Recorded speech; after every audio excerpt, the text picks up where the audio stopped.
Hola, ¿qué tal? ¿Cómo están? Soy Pablo Contreras, profesor de Derecho Constitucional de la Universidad Central de Chile y estoy aquí abriendo un nuevo capítulo de nuestro podcast constituyente Sin Vetos, con la compañía de la eximia catedrática de Derecho Constitucional, un partner infaltable, siempre firme, leal, la gran Viviana Ponce de León. Vivi, ¿cómo estás? Bien, un poco sin palabras después de esa tremenda presentación. Y también sin Hay que palabras, partir con cariño. mirando cómo va todo esto, cómo ha avanzado tanto, ya mirando los resultados el trabajo de la Comisión de Normas Transitorias, ¿no? Y viendo cómo va tomando forma este borrador de nueva constitución que se va a presentar a la ciudadanía.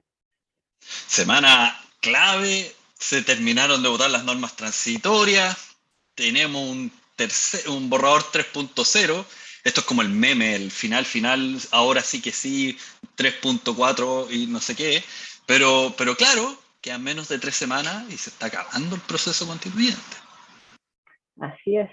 Pero ya vamos avanzando de manera súper firme hacia el plebiscito de salida, ¿no? Ya se aprobaron eh, las 41 normas transitorias y se rechazaron 3 de las propuestas por la Comisión de Normas Transitorias, lo que da lugar a un total de 57 artículos transitorios en el proyecto de nueva constitución. La Comisión de Armonización también va avanzando, todavía queda parte de su trabajo, los 499 artículos originales pasan a ser 387 con una disminución bastante importante, ¿no? Y este borrador final que proponga la Comisión de Armonización va a ser votado los días 28, 29 y 30 de junio. Así que queda muy poco. Vamos los descuentos, la que más. Oye, y seguimos avanzando con la discusión de los grandes temas, de las grandes novedades, de cómo se están transformando ciertas instituciones y cuáles son las líneas de continuidad también de las mismas. Y hoy día vamos a hablar de, así como todos somos consumidores, así como todos somos hijos de alguien, también solemos ser trabajadores y vamos a hablar sobre el trabajo. Y para eso tenemos una gran invitada, una amiga, una colega, desde el puerto de Valparaíso, la doctora Carla Varas. Carla es doctora en Derecho de la Universidad Diego Portales, de la Universidad de Salamanca también, en doble titulación, y es profesora de Derecho del Trabajo de la Pontificia Universidad Católica de Valparaíso. Carla, bienvenida a este programa, a este humilde podcast sin vetos. Nos encanta que esté acá y nos pueda explicar todo lo que está pasando en materia de trabajo y nueva constitución. Hola Pablo, hola Viviana. Primero agradecerles a ustedes por la invitación y tan importante colaboración y entrega que hacen a este proceso histórico que estamos viviendo. Así que felicitaciones por eso y feliz de estar acá. Súper, muchas gracias. Oye, partamos rápidamente. Me ¿Cómo, parece, cómo enfrenta la nueva constitución el fenómeno del trabajo?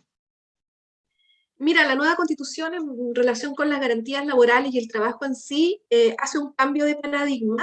Creo que es un avance sustancial para las y los trabajadores y por sobre todo reposiciona el rol central que tiene el trabajo, porque como tú decías al inicio, la gran mayoría de nosotros somos trabajadores y trabajadoras, necesitamos nuestro trabajo para subsistir y por lo tanto las garantías vinculadas al mismo son esenciales para la mayoría de las y los ciudadanos.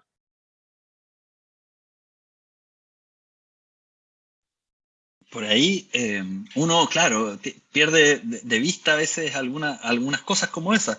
Eh, y es inevitable la comparación. O sea, ¿cómo ves tú esa comparación respecto de cómo se aborda el trabajo en la Constitución del 80 con los nuevos lineamientos de la Constitución, o sea, del proyecto de nueva Constitución? Es un cambio sustancial desde dos perspectivas. Primero, desde la perspectiva, siempre en derecho al trabajo se distingue entre derecho individual y derecho colectivo.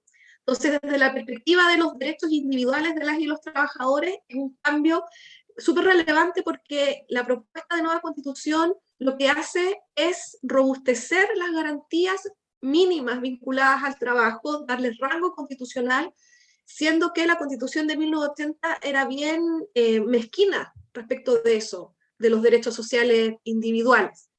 Solo hacía referencia a la garantía de no discriminación en el trabajo, tenía una especificación concreta, el derecho a la igualdad y no discriminación en el ámbito laboral, y también referencia a el derecho a una justa retribución. Fuera de eso estaba la garantía que tradicionalmente ha estado en las constituciones chilenas vinculadas a la libertad de trabajo, pero nada más en relación a condiciones laborales de índole individual. En cambio, la propuesta de nueva constitución nos abre un nuevo panorama, porque primero sale de esta línea más bien de corte liberal que tiene la Constitución de 1980 y consagra el trabajo como un derecho social. Consagra el derecho al trabajo y a la libre elección y nos entrega un nuevo concepto que viene desde la OIT, que es el concepto del trabajo decente. Y de ahí se desglosan una serie de garantías vinculadas con las condiciones de trabajo de las y los trabajadores. Y en la otra arista, que es en el derecho colectivo, también. Aquí es importante recalcar que la Constitución Política del 80, si bien uno la lee, va a encontrar la garantía del derecho de sindicación y va a encontrar la garantía de derecho a negociación colectiva, y uno pudiera decir, la Constitución actual se preocupa del fenómeno colectivo en las relaciones laborales, pero la verdad es que lo hace de manera más bien limitada y desde una óptica de desconfianza del fenómeno sindical, porque no garantiza autonomía para determinar los fines que los sindicatos van a perseguir, y tampoco garantiza autonomía para determinar los medios de acción a través de los cuales van a hacer valer sus intereses, que principalmente es la negociación colectiva y el derecho de huelga. En cambio, el borrador de nueva constitución da un giro y reposiciona el fenómeno colectivo, es valorado en definitiva el rol que puede cumplir el sindicato en las relaciones laborales y garantiza autonomía colectiva, garantiza la negociación colectiva de una manera más robusta y reconoce el derecho de huelga que en la Constitución Política del 80 explícitamente no estaba. En términos generales. Con ese resumen, con esa mirada panorámica que tú nos das, nos queda súper claro cuáles son las diferencias de énfasis y de enfoque entre el texto actualmente vigente y el proyecto de nueva constitución. Y me gustaría que nos detuviéramos un momento en un aspecto específico que tú mencionaste, que es esta idea de que el proyecto de nueva constitución asegura no el trabajo a secas, sino el trabajo decente. Entonces, quisiera pedirte si nos podrías explicar de dónde surge este concepto, qué significa y cómo se asegura. Sí. Este concepto surge desde la OIT, se trabaja, como tú bien dices, no es un trabajo a secas, y aquí también muchas veces en Chile se habla de no es tener un empleo por tener un empleo, no es promover un empleo porque sí, sino que es necesario darle una característica. ¿Por qué? Porque quien trabaja es una persona y se tiene que respetar la dignidad de esa persona. Entonces el trabajo decente lo que hace es englobar ese concepto de dignidad a través de distintas manifestaciones. Y el texto constitucional, también yo creo en una buena técnica, no deja este concepto trabajo decente tampoco a secas, sino que especifica qué comprende. Y señala, por un lado, que comprende el derecho a condiciones laborales equitativas, es decir, condiciones laborales que sean iguales para todas y todos, que no hayan discriminaciones, que sean condiciones laborales justas. También nos habla de que comprende la salud y seguridad en el trabajo, porque fíjate que cuando nosotros salimos de nuestra casa a trabajar, arriesgamos nuestra vida por ese trabajo. Nos puede ocurrir un accidente en el trayecto, podemos tener alguna enfermedad profesional, nosotros que somos profesores por estar mucho rato escribiendo, entonces arriesgamos nuestra vida y nuestra salud. Y el empleador debe ser responsable al respecto, minimizar los riesgos y adoptar todo tipo de medidas que sean necesarias para resguardar la vida y salud de los trabajadores. Que eso esté ahora en la propuesta de nueva constitución es muy importante. También la propuesta señala que el trabajo decente comprende el derecho al descanso, al disfrute del tiempo libre y el derecho a la desconexión digital. Nombro estos tres porque están vinculados y dicen relación con la ordenación del tiempo de trabajo y con un problema bien contingente que hay hoy en día a raíz de las nuevas tecnologías, que es cómo se ha difuminado o hecho más difusa la separación entre tiempo de trabajo y tiempo de descanso a raíz de los teléfonos inteligentes y todas las aplicaciones que existen y que hacen que uno esté, esto que dicen 24/7 conectado al trabajo. Entonces, la propuesta que nos entregan los constituyentes es que tiene que haber un límite, porque la vida no se nos va en el trabajo y tenemos que cambiar esa lógica. Y también, finalmente, este concepto de trabajo decente comprende la garantía de indemnidad. Este es un derecho que viene a reforzar la tutela judicial efectiva en el ámbito laboral, porque muchas veces como trabajadores y trabajadoras tememos denunciar a nuestro empleador cuando hay vulneración de nuestros derechos, porque el empleador tiene un poder muy inmenso que es el poder del despido, y con eso muchas veces disciplina la conducta de las y los trabajadores. Y la garantía de indemnidad lo que hace es resguardar a esa persona trabajadora que decide denunciar a su empleador. Actualmente en la legislación chilena está esa garantía de indemnidad a propósito de la acción de tutela de derechos fundamentales, pero yo creo que haya sido incorporada en la Constitución va a generar, ojalá, un debate a futuro respecto de cómo está consagrada a nivel legal, porque si bien está, y es importante sin duda, visibiliza un problema real que vive a diario las y los trabajadores, la forma de resguardo no es tan adecuada, porque simplemente quien es despedido a raíz de haber hecho denuncias administrativas o judiciales en contra de su empleador o haber participado como testigo en un juicio en contra del empleador, simplemente la sanción que hay al empleador es pecuniaria. Y si acá queremos reforzar la protección del trabajo, la sanción debiera ser la readmisión.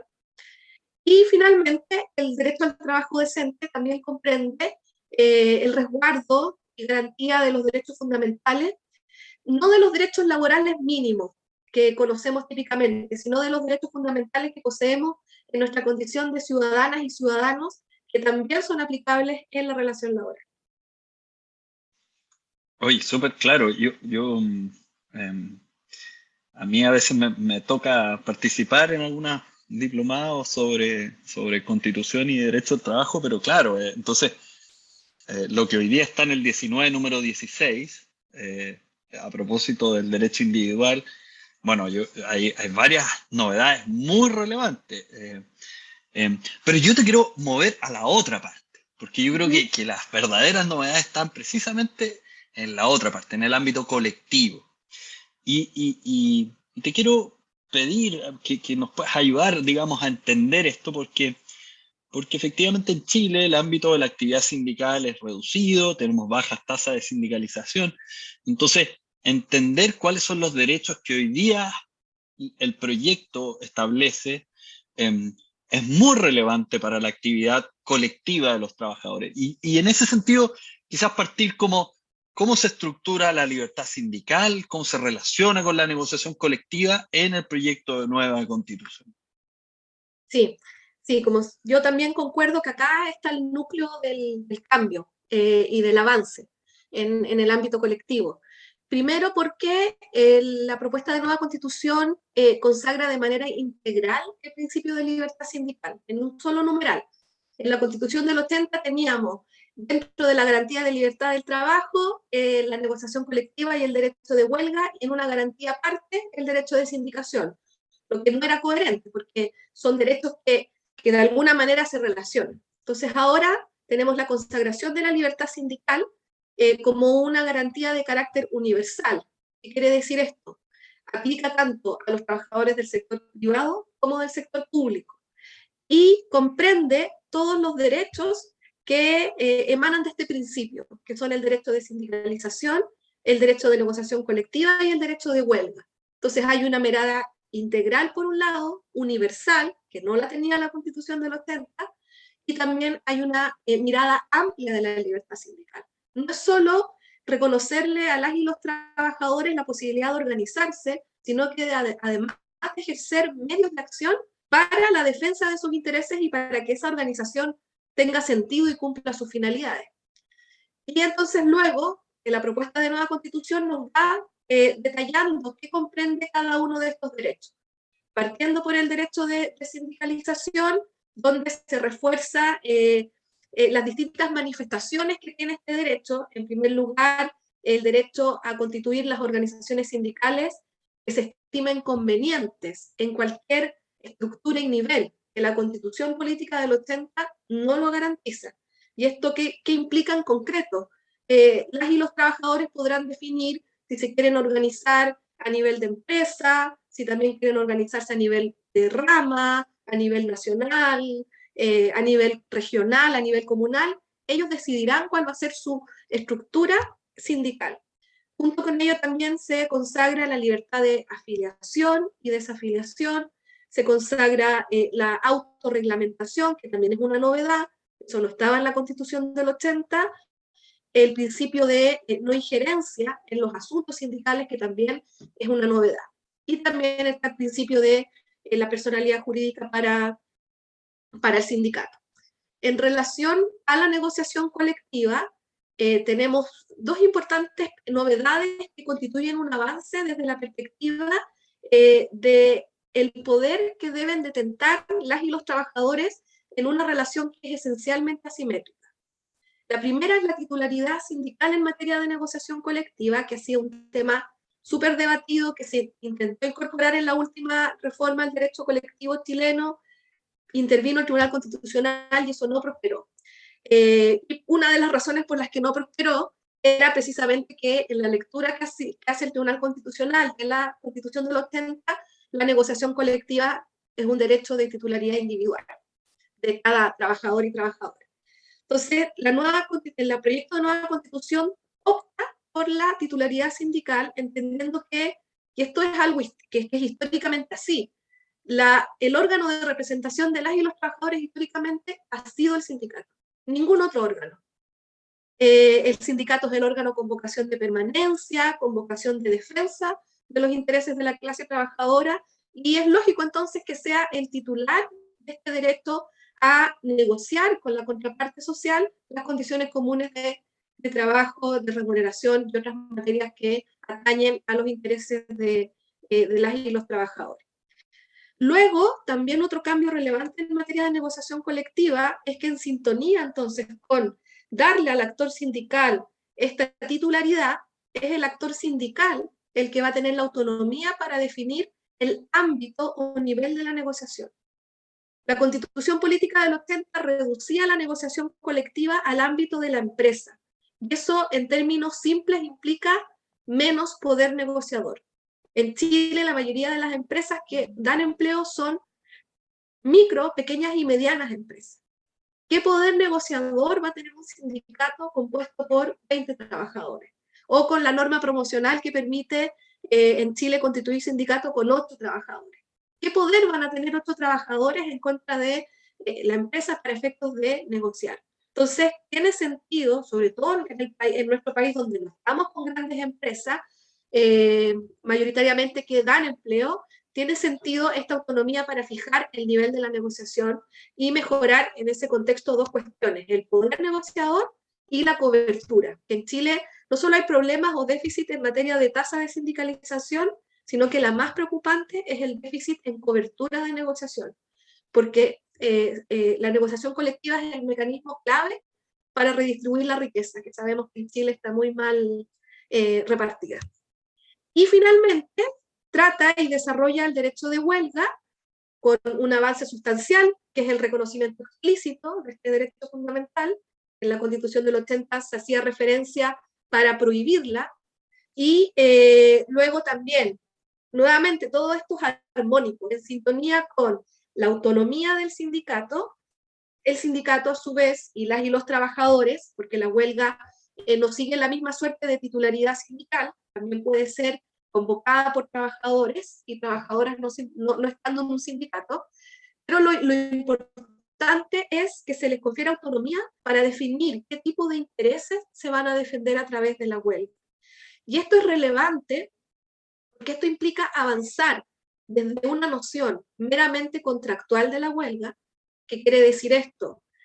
Entender que la huelga no solo nos sirve o les sirve a las y los trabajadores para negociar un contrato colectivo, sino que también para presionar en el contexto de cualquier otra materia laboral, abusos que se estén registrando en la empresa. Sabemos que van a haber despidos y realmente como trabajadores estamos en contra y queremos negociar, entonces ejercemos la huelga más allá de la contratación colectiva. Eso es un cambio muy relevante en nuestro país. Y finalmente, siguiendo con el análisis del derecho de huelga, como estábamos acostumbrados a esta óptica prohibicionista y este trato hostil a la huelga, la Convención Constitucional nos propone un cambio, en el sentido de dejarle rayada la cancha al legislador y decirle, mire, usted no puede prohibir la huelga. La única ámbito de prohibición es para las Fuerzas Armadas y la policía. Y esto no quiere decir que la huelga sea un derecho absoluto, porque es un derecho fundamental y como tú bien sabes, Pablo, como todo derecho fundamental, entra en interacción con los demás y puede haber choque y eventuales restricciones. Pero lo que hace es, no puede haber prohibición.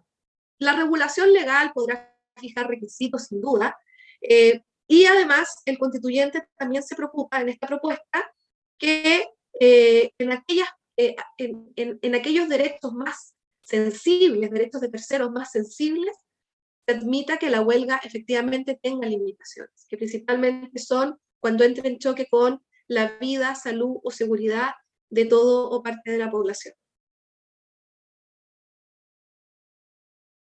Un tema que también además sabes muy bien, pues es tu trabajo doctoral y el libro que has publicado.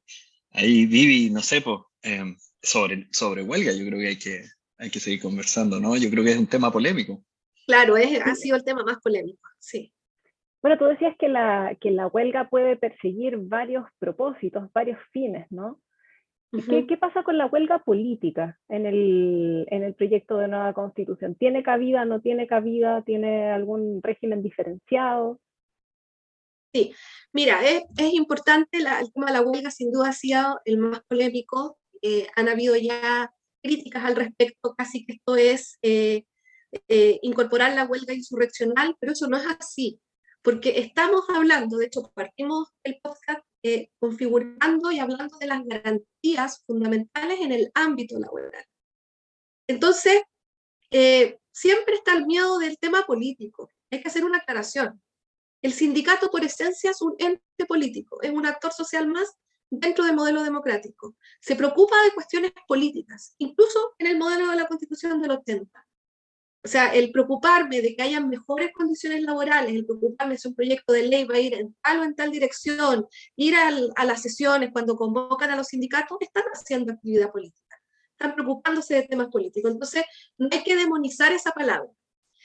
Lo que sí hay que dejar en claro es que obviamente no se está admitiendo aquella fórmula de huelga que es la que genera más temor, es la huelga insurreccional o en contra del sistema. Estamos hablando de entregar la autonomía para definir intereses que se defiendan a través de la huelga, pero vinculados con, valga la redundancia, los intereses que atañen a la clase trabajadora. Puede haber, por lo tanto, una huelga general en contra de las políticas del Estado que afecten a la clase trabajadora, puede haber. Sin duda que puede haber, porque es parte de las problemáticas a las cuales los sindicatos debieran hacerse cargo y responder. Tremendo, es un mini curso de nuevo derecho al trabajo, ¿eh? Yo creo que los laboralistas y las laboralistas van a tener mucha pega. Y hay algo, solo para cerrar, porque hay algo que a mí me preocupa, no sé cómo lo ves tú, porque ahora el diseño de la acción de tutela de derechos fundamentales, el que va a ser la garantía que reemplaza el recurso de protección, no distingue respecto de qué derecho se aplica, ¿ya? Y antes estaba cerrada la posibilidad que por derechos de contenido laboral uno interpusiese recursos de protección. Pero si uno observa bien, el derecho al trabajo, el derecho procesal del trabajo tiene mejores herramientas, yo creo, para tutelar los intereses de los trabajadores con la acción de tutela. ¿Cómo ves tú esta ampliación? ¿Crees que puede haber problema ahí? Pues yo creo que esas van a ser las primeras dudas que van a enfrentar jueces, abogados, litigantes. ¿Cómo lo ves respecto de esa delimitación de procedimiento? Sí, yo la verdad lo veo como un tema de estrategia, no veo que vaya a suscitar problemas porque esta acción acción de tutela, que va a tener los mismos nombres, que reemplaza la acción constitucional de protección y que es amplia en el contexto de invocar cualquiera de las garantías constitucionales listadas, el Código del Trabajo señala expresamente que si uno primero opta por la acción de protección, que en este caso obviamente de aprobarse el nuevo texto, nos estamos refiriendo a la nueva acción de tutela que regula el borrador de nueva constitución, es incompatible luego, si yo opto por esa vía, es incompatible luego ejercer la acción en sede laboral. Entonces va a ser un tema de estrategia, que sigue siendo actualmente. Entonces, ¿cómo uno analiza? Si la problemática vinculada con vulneración de derechos fundamentales es compleja, se requiere mucho material probatorio, me voy a ir por la acción laboral porque es un juicio de lato conocimiento y que permite una amplitud en medios probatorios. No en sede de protección, que es una acción cautelar, acotada, sin muchas posibilidades de prueba. Si es algo evidente, que es lo que ha ocurrido mucho respecto del trabajo en el sector público, se ha optado por la acción de protección, porque es mucho más eficaz, más inmediata, son cuestiones que están en el papel, no requiere mayor prueba. Entonces, de eso más bien va a ser un tema de estrategia, a mi juicio. Súper claro, Carla. Oye, te queremos agradecer esta conversación. Siempre nos quedamos con ganas de preguntar más cosas, pero hemos hecho un gran barrido de las novedades que yo creo que va a ser muy útil para enfrentar esto. Pero ahora tenemos que pasar a nuestra sección de nota al pie, esta última sección donde vamos dando detalles, columnas, opiniones, seminarios, hilos de Twitter, podcast amigos y no tan amigos, pero de todo tipo de datitos, perlitas para seguir el proceso constituyente. A mí me toca partir y voy a recomendar el libro que acaba de salir hace poquito, Social Rights and the Constitutional Moment, Learning from Chile and International Experiences. Es un libro sobre derechos sociales y momento constituyente que tiene la revisión del caso chileno y de experiencias internacionales, liderado por Magdalena Sepúlveda, que conoce muy bien, digamos, los derechos sociales, y que además está la eximia panelista de este podcast con un capítulo que se hace la cucha siempre, pero ahí en el capítulo 9, nuestra querida Vivi está con Pablo Marchal y Eduardo Marchand sobre personas con discapacidad en el proceso constituyente chileno. Este es un libro caro de esos, pero es un libro de esos que también van a ser necesarios para dar claves si se llega a aprobar la nueva constitución, para empezar a tener nueva literatura para entender estas materias. Vivi, ¿cuál es tu nota al pie? Mi nota al pie es la guía práctica del borrador de nueva constitución, que fue elaborado por la Convención Constitucional. Y en este documento, que tiene unas 52 páginas, con una letra más o menos grande para que no se asusten, se detalla en términos generales el articulado y cuáles son los derechos y también los deberes que se establecen en el nuevo texto constitucional, con el propósito de dar a conocer de forma clara y sencilla el contenido de la propuesta y sus principales ideas. En particular, esta guía práctica incluye 10 pilares que sostienen los aspectos más relevantes de la propuesta de nueva constitución. Un Chile con más democracia, inclusivo, con tradición institucional, libre, con igualdad de género, que proteja la naturaleza y el medio ambiente por sus regiones, para el futuro, con una economía responsable y que garantice nuestros derechos. Se prevé que 400.000 ejemplares de este documento sean entregados a la ciudadanía en formato material, pero también se encuentra disponible online para cualquiera que desee verlo y desee participar informadamente en el plebiscito de salida. Está bueno, la letra grande para leer desde el teléfono, en el metro, en la micro. Excelente dato. La guía práctica. Carla, ¿quieres compartirnos alguna nota para ir cerrando este programa? Sí, sí, también en la misma línea de tener una decisión informada. Una universidad amiga, la Universidad de Valparaíso, ha organizado un ciclo de seminarios respecto del contenido laboral del proyecto de nueva constitución que parte el 30 de junio. Voy a estar precisamente en la primera mesa que es sobre huelga y nueva constitución, y luego van a haber otros foros. Y acá en la PUCB, y después les voy a mandar los detalles de fechas, porque justo se inicia el periodo de exámenes de las y los alumnos. Vamos también a organizar en distintas temáticas, no solo en la laboral, porque vemos que es súper necesario el poder difundir tanto en los estudiantes, sus familias, el contenido de la nueva constitución, de manera de que todas y todos podamos tomar una decisión informada y no bajo las caricaturas que de pronto aparecen en redes sociales. Súper. Combatir la desinformación con pedagogía, con traducción, con educación.